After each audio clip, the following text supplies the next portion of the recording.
Hey guys, welcome back. I hope you are having an amazing day. Let's get right into the stories. The first one is a pro-revenge story. This happened a couple of years ago, and recently the whole ordeal just gained some new ramifications, so be advised. It's a long tale. Part 1, where I caused my old boss to lose a boatload of money due to software piracy. A little context. I'm a teacher with a degree in marketing, and I've been involved with IT for the past 20-something years. Although I only discovered my passion for teaching about 8 years ago, I've worked at various schools from large institutions to small academies, and accumulated a wealth of experience both in the classroom and behind the scenes, designing workbooks, video courses, learning platforms, and such. Eventually, I started thinking it was time to move into a management position. The opportunity came at a prestigious school of digital art, and I became its teaching manager, overseeing all the teachers and the internal learning routines. It was a challenging but honest job. For a time.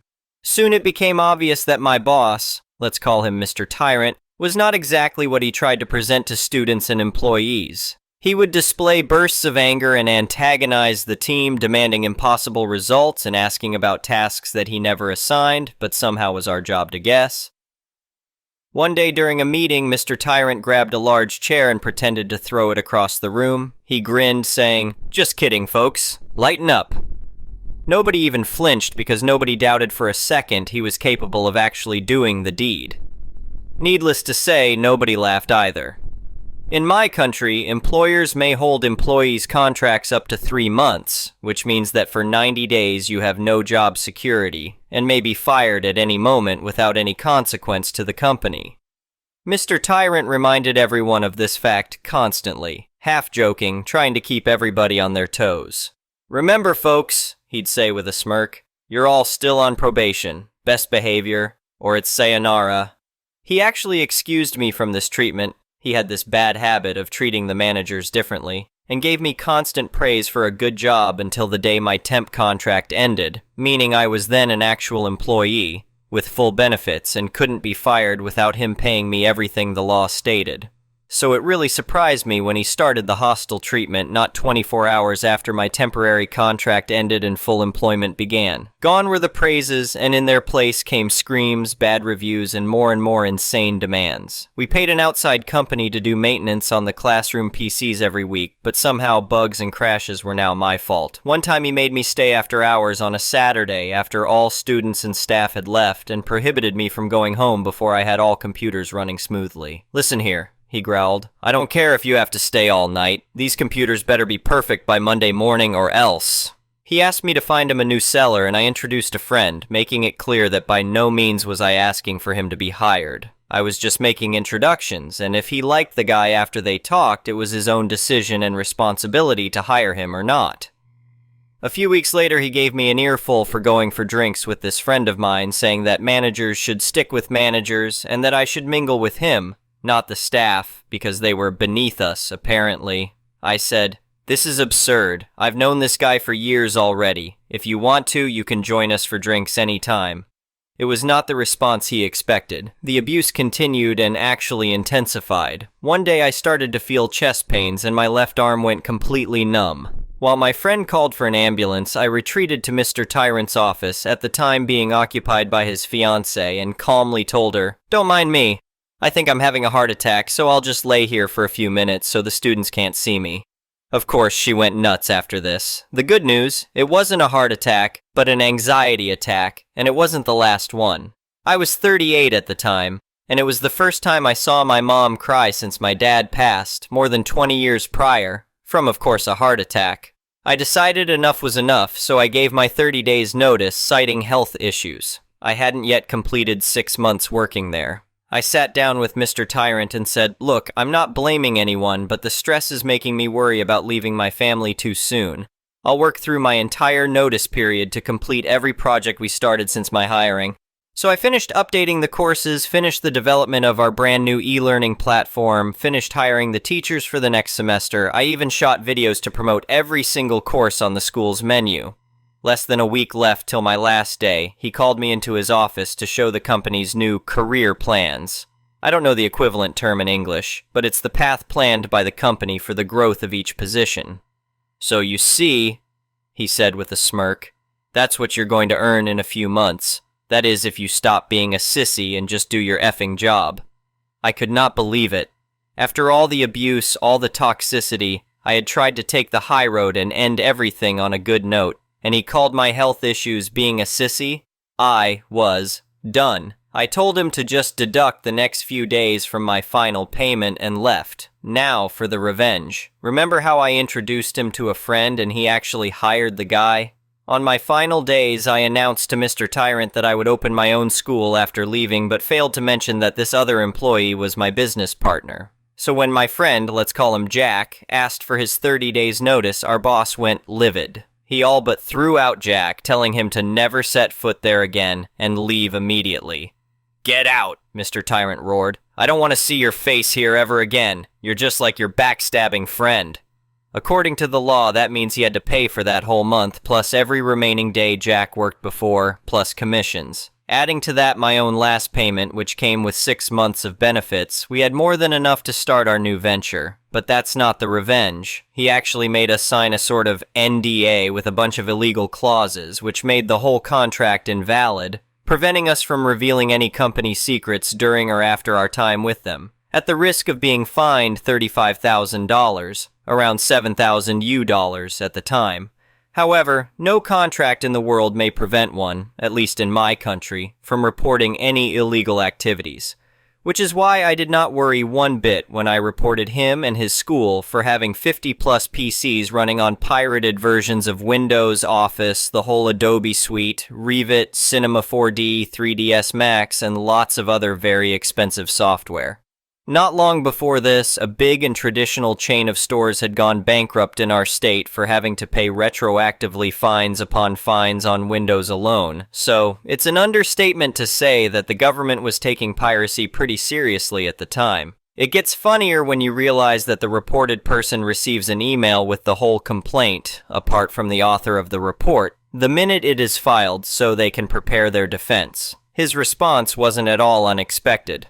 Some 5 minutes after our report, a similar email came into our inbox, reporting us for 30 unlicensed copies of Windows and many other programs. Jack still talked to the finance manager at our old job, and knowing that Mr. Tyrant would probably be right beside him fuming and screaming, decided to send him a picture of our only classroom, with no computer in sight. We had decided to specialize in classes about comic book making, which dispensed with computers, and whenever we would host a class that demanded it, we would ask our students to bring their own. A few weeks later, I heard that the whole remaining staff abandoned ship, leaving Mr. Tyrant with only an intern and a few teachers without permanent contracts. He actually kept tabs on us, and learning that some of his teachers were contacting us to host special classes, started to blackmail them, threatening to terminate their contracts if they insisted on doing business with us, even though there was no exclusivity clause in their contracts. Some of them called his bluff. One teacher, Sarah, told him, "Go ahead, fire me. I'd rather work somewhere that values its employees." Mr. Tyrant had to pay another boatload of money on breach of contracts alone. Time went by, and I hear the guy is counting his pennies and struggling to keep afloat. He used to open full classes each 6 months, occupying every date and time available. Now he hardly can fill a turn, started holding only night classes and not even every day. Half the week he closes his doors, not having enough students nor the money to pay employees on these days. Before I left, he had paid $45,000 on the architectural project alone to expand the business within a year. But now I hear he was considering closing his doors and offering only online courses, even before the pandemic. And now for part 2, where, years after my revenge, I made my ex-boss again pay a bunch of money, this time on legal fees. First of all, I need to say that my own school has closed its doors. Jack and I were not a good fit as business partners at least, and now we're not even friends. That's life. We cashed out, sold what could be sold, and each went our separate ways. I may eventually write about my petty revenge against Jack. You can say I hold many grudges. But this tale is not about him. Some months later, I found out Mr. Tyrant was suing us. Our school, that is, which, as I mentioned, didn't even exist anymore. Jack's sister, who is also his lawyer, contacted me and told me about it. I couldn't find anything on the public record since the lawsuit was running under court-ordered secrecy. I talked to my own lawyer and she said, "If they didn't cite you directly, pretend you know nothing about the matter." And so I ignored the issue for a few years. During lockdown, the appointed official finally found me at home and served me. That also gave me access to Mr. Tyrant's claims since I had 15 days to prepare my defense. My wife found me laughing out loud in front of the computer. His claims were absolutely ridiculous. He claimed I stole his courses and used as proof a print from our now offline site side by side with his own, saying something along the lines of, "It becomes obvious that both schools have the same courses." However, he presented no explanation of the similarities besides the names, which weren't even the same. We had a segment of trainings under the umbrella graphic design, but no class with that specific name, for example, and no other class on any of his main subjects. Also, most of our classes were on the topic of comic books, which he never worked with. He also called us cynical for daring to compete with him in the same market, even if it was my own previous experience in the learning sector that landed me the job at his firm in the first place. At one point, the document cited a statement from our site where we said that we took our previous experiences as a way to learn from our mistakes and do differently, and called it a confession of plagiarism. I asked my lawyer to let me write my own defense, leaving to her the task to translate it to lawyerism. She actually copy-pasted my full statement, saying she couldn't have argued better. I put on paper all the repulsion I felt, cited all my experience with teaching, and rebuked every single one of his claims with facts and actual proofs, attaching printed conversations, saved emails, and bringing attention to his own lack of proof. The judge tossed the case and made him pay all the legal fees, including my lawyer's. He could have avoided it if he had entered the lawsuit in small claims court, but since he wanted the $35K from the NDA plus damages and secrecy, he had it coming. Just another shovel of dirt on his coffin. The next one is an entitled people's story. I've been a farmer all my life, just like my daddy and his daddy before him.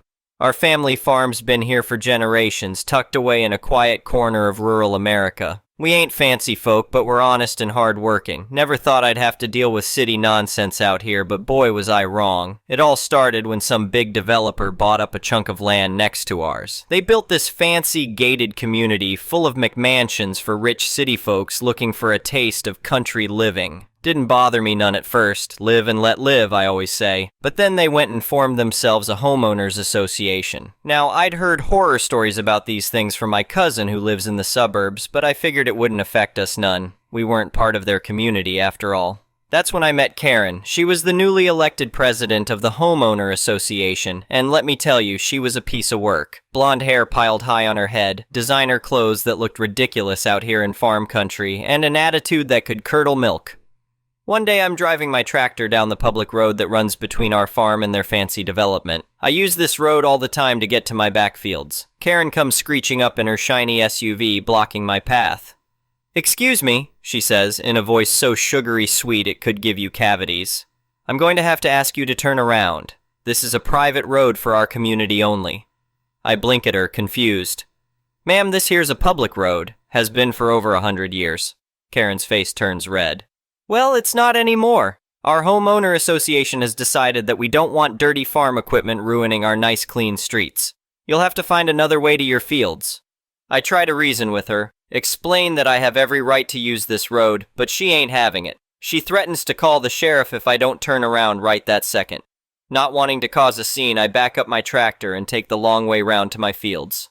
But this was just the beginning. Over the next few weeks, Karen and her homeowner association cronies start harassing me every time I try to use that road. They put up no trespassing signs, even though it's a public right-of-way. They call the sheriff on me multiple times, but the deputies always side with me once I explain the situation. Things came to a head when Karen decided to take matters into her own hands. I was out in the field closest to their development herding some cattle. Suddenly I hear a loud bang and see my cows start to panic. I look over and there's Karen standing at the fence line with a shotgun in her hands. "Keep your filthy animals away from our property," she screams, firing another warning shot into the air. Now, I'm a patient man, but this was the last straw. I called the sheriff myself this time, and boy did they come quick when I told them someone was shooting at my livestock.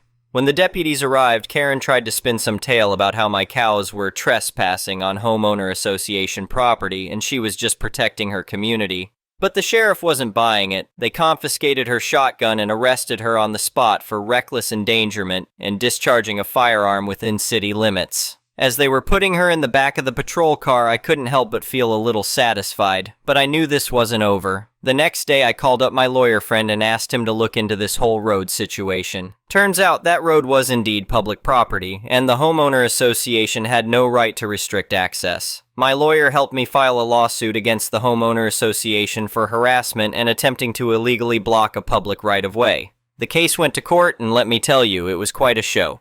Karen and her homeowner association buddies tried to argue that they had the right to control who used the road because it ran through their community. But my lawyer presented records going back over a century showing that the road had always been public.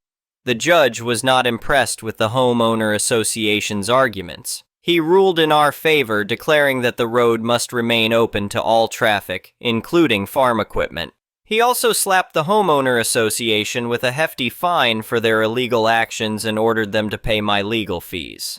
But the best part? The judge issued an injunction barring Karen and the other homeowner association officers from interfering with my use of the road or harassing me in any way. If they violated this order, they'd be held in contempt of court. After the trial, word got around about what the homeowner association had been up to. Many of the residents were furious when they found out how their dues had been misused to fight this pointless battle. There was a special meeting called, and Karen and her cronies were voted out of office. The new homeowner association leadership was much more reasonable. They even reached out to apologize for all the trouble and invited me to their community barbecue as a gesture of goodwill. I accepted, bringing along some of our farm fresh produce as a peace offering. These days things are pretty quiet. I use that road whenever I need to, and nobody gives me any trouble. Some of the homeowner association folks even wave when they see me drive by on my tractor. As for Karen, last I heard she'd moved back to the city, claiming country living wasn't for her.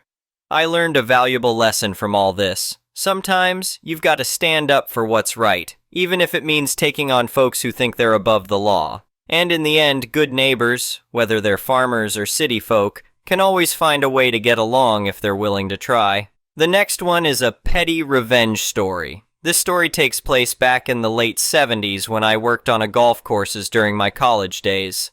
My job was in the maintenance department mowing grass during the summer months.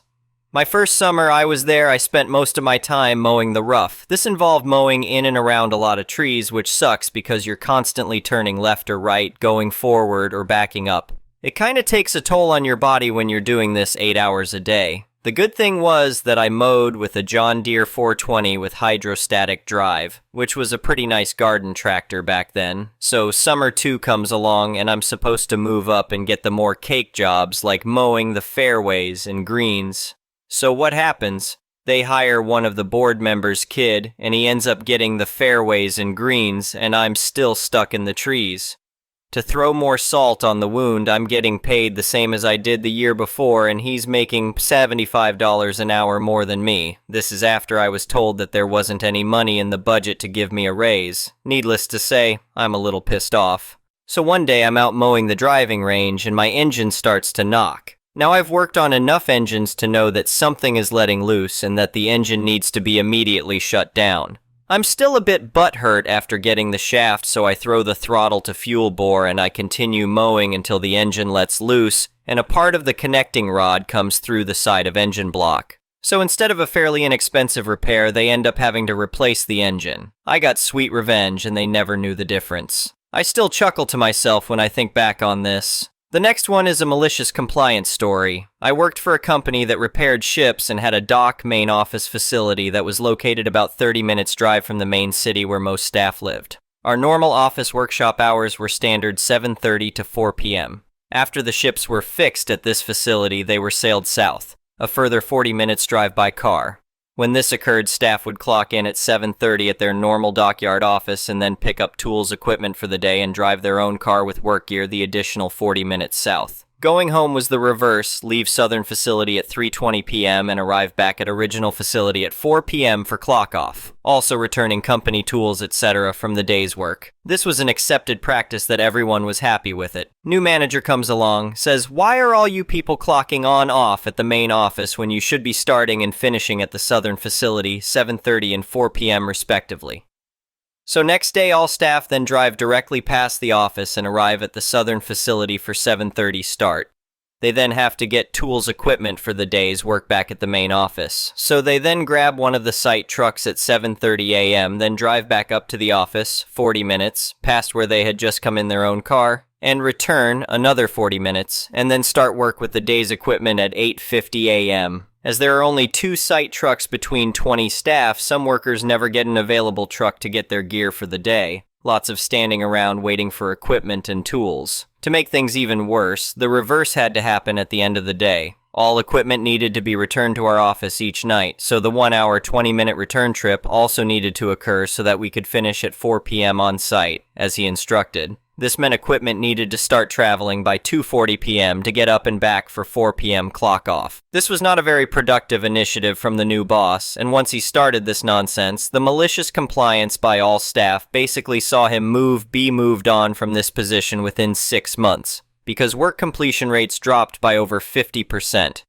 By gosh, it was funny when he tried to rescind his directive. We were all having none of it, as we were never obligated to carry company owner equipment in our personal vehicles. We just did this in good faith. Thank you for watching. I would really appreciate it if you could like the video and subscribe to our channel if you haven't already. We'll see you again tomorrow.